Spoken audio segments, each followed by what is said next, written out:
Possibly one of the biggest branches of science or chemistry is organic molecules, and we are going to take a look at what we're expected to know in terms of physical science and organic molecules. Organic molecules contain carbon atoms. Carbon atoms are amazing because they can bond to so many different things and do so many different things. It's strange, but carbon dioxide is not considered an organic molecule, and you'll kind of see why later. Nor is carbon monoxide, nor are diamonds, graphite, carbonates, carbide, cyanide, or coal. These are all considered inorganic. Organic really means for life, and so it's these big molecules that we're going to be taking a look at. Carbon recycles its way through the carbon cycle. You will remember that a plant is going to give off carbon. At least a plant is going to take in carbon dioxide and give off oxygen, and we breathe in oxygen and breathe out carbon dioxide. And so carbon moves through the air, it moves dissolved in water, it is found in soil, and actually all living organisms have got carbon. And they say that, each one of us have got at least some carbon atoms from, let's say, Einstein or Hitler or anyone who lived before, and quite frankly, you and your dog at some point have shared some carbon atoms because it's moving all the time. So let's take a look at what we're actually going to study. Important features of carbon is that carbon has 4 different allotropic forms. And allotropic forms means that they are all in the same phase, and in the case of carbon, they are all solid. And but they have a different makeup. And the first one is coal, which has an amorphous nature. Amorphous means that it doesn't really have much of a structure, it's just a bunch of carbon atoms mushed together. Then you have graphite, which forms like sheets of carbon, and then there's electrons that are free to move in between the sheets, and that's why graphite is so amazing. It is a non-metal that can conduct electricity. Diamond is a 3-dimensional lattice structure, and every single carbon is bonded to 4 other carbons, and that's what makes it so very strong. And then there's something called Buckminsterfullerene, which has got 2 single bonds and 1 double bond off each carbon, and what that results in is what's called a buckyball or a circular thing.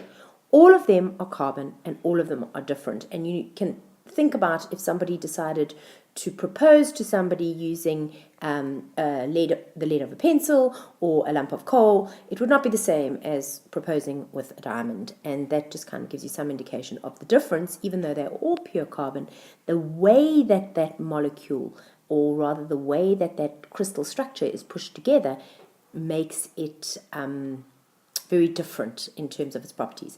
Well, what's fancy about carbon is that we all know that if I were to draw a Lewis dot diagram of carbon, there would be 2 paired and 2 unpaired electrons. It's in group 4.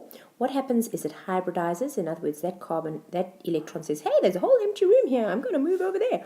And so you land up with not having that electron over there. And then it basically means that there are 4 unpaired electrons ready to be involved in bonding. And those 4 electrons form 4 bonds with so many other elements. This is your alpha diagram. That is your 1s orbital. And then, as you can see, 2 paired, 2 unpaired, but it hybridizes to form an element that can bond with most atoms.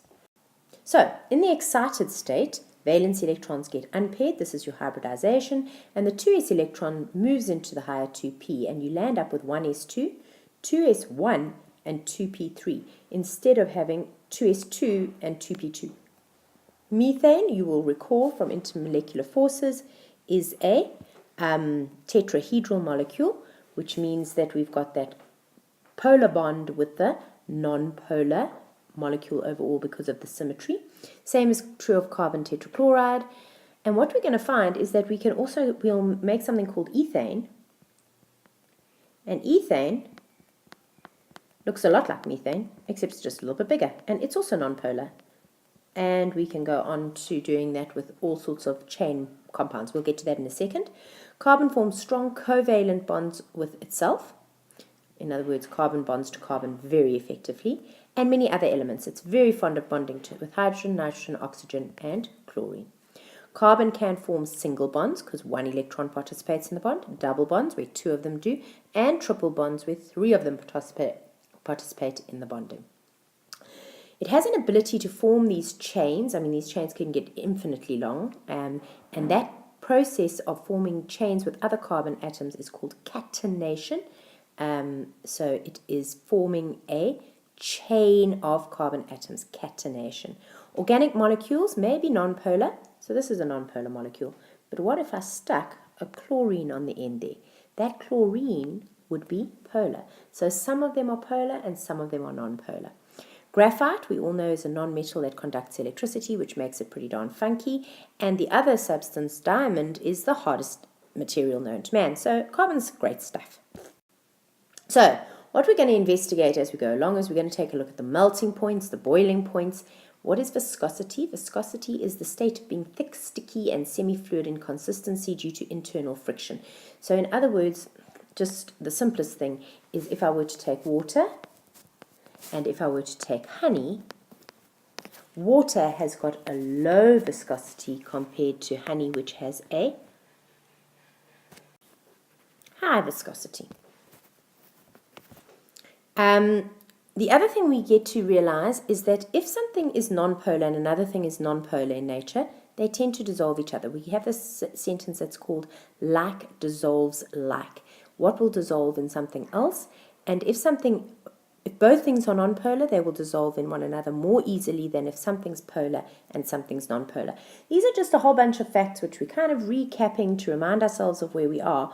But the fact of the matter is that we will use them in questions as we go forwards. You just need to kind of be aware of these things. Reminding ourselves of the intermolecular forces. Firstly, our intramolecular force is the bond. So that's what holds oxygen and hydrogen to one another inside this water molecule. But this water molecule has a slightly negative side and a slightly positive side. This water molecule slightly negative, slightly positive. This force of attraction over here between the molecules is called your intermolecular force, and that is a weak force of attraction, and that is what links to our boiling points and our melting points. It also tells us about the viscosity, because if you have got strong intermolecular forces, you are going to have a highly viscous substance, whilst if you have weak intermolecular forces, it will flow quickly and easily.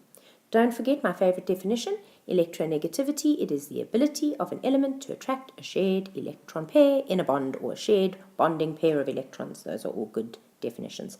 So what's going to happen now is we're going to do this section on organic chemistry, and intermolecular forces are going to end up being asked in among the questions on organic. Remind yourself, polar molecules have got stronger intermolecular forces than non-polar molecules. Remember what holds non-polar molecules together? London forces. What holds polar molecules together? Usually dipole-dipole. Okay, obviously there's hydrogen bonding in unusual cases. Ion dipoles in solutions, those sort of things. What's going to become important is longer chains have got stronger intermolecular forces than shorter chains. And this is due to something called electron wobble. I'm going to explore that now a little bit. So if I take a look at these two, around this molecule, this is a nonpolar molecule, and this is a nonpolar molecule.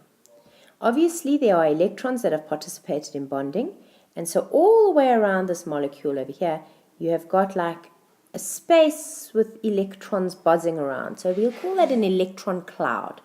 And the same is true over here. You can obviously see that this guy's electron cloud is much bigger than the top guy's electron cloud.